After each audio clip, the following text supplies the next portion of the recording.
The video production pipeline, the broadcast pipeline, the streaming pipeline, the rendering pipeline on devices, battery life, CPU power, GPU power, all those things have been scaled for standard video, for HD video, and now to some degree for 4K video. That's allowed us to get to 4K spherical, that is, 4K all the way around, the 360.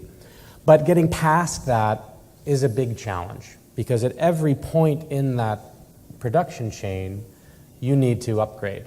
And you need to upgrade to something where there is not, you're sort of in an uncharted territory. Obviously there is 8K television, but it's not, the standards don't exist. The interchange formats are still under debate. And really only NHK and Sony have deployed anything, and it's astronomically expensive. This stuff doesn't exist in the field.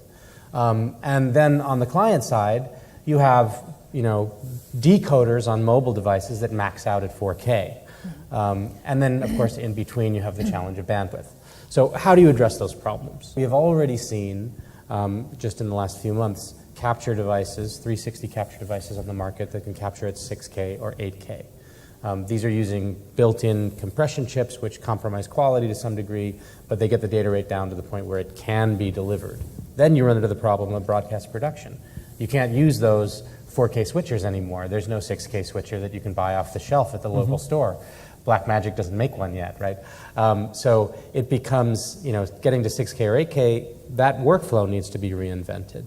And then the delivery becomes an issue, because you can't deliver a 50 megabit stream today or next year or the year after that or the year after that. Even if you could do it, it's probably not economical. So how is that going to get solved? And that comes down to what's variously attributed as viewport-adaptive streaming or field-of-view streaming or something like that. For those of you who aren't familiar with this, this is it's analogous to adaptive bitrate streaming, except instead of having different bit rates, you send different parts of the sphere at different resolutions. There are multiple implementations for this in the in the market now. There is a in-process MPEG OMAF standard, omnidirectional media format standard, which is being published, I guess, later this year. Nokia has developed our tiled media standard, which has the benefit of being very simple. It requires no changes to the codec, no changes to the CDN. It's simply a protocol for defining in the manifest how a sphere can be broken up into separate tiles that are delivered as separate streams to be assembled on the client side. It has already been implemented by a couple of vendors. I know Harmonic is looking closely at it and has done some implementation on some similar schemes as well. There will be some announcements from Nokia in the coming weeks. I can't actually make one now, unfortunately, but very soon you'll hear more from us about how this standard, we hope to enable the community to use this standard more broadly, mostly as a stopgap between now and the time when OMAF and the proper standards emerge from the standards bodies.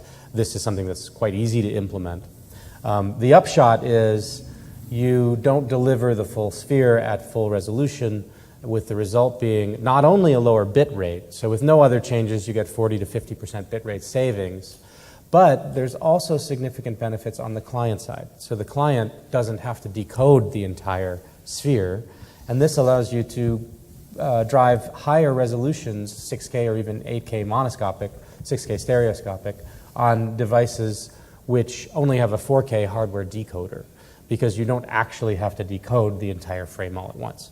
So the result is that you will see, I think, in 2018 already, the emergence of 6K, 8K broadcast-capable pipelines. And as a first step toward that, just 3 weeks ago, we worked with several partners to deploy at the Oculus Connect conference the first, as far as I know, the first public live stream that had dual 4K, so full 4K per eye, had live mixed ambisonic audio, and had viewport adaptive streaming. So we were delivering 4K per eye at about 12 megabits a second. So twice the resolution that we had here not even a year ago at half the bandwidth. Those advances are on the way. The bigger challenge then becomes, as I mentioned before, the broadcast production pipeline. How do you do a proper broadcast at 6K or 8K or 8K stereo? You know, those tools don't exist. So that becomes the next hurdle.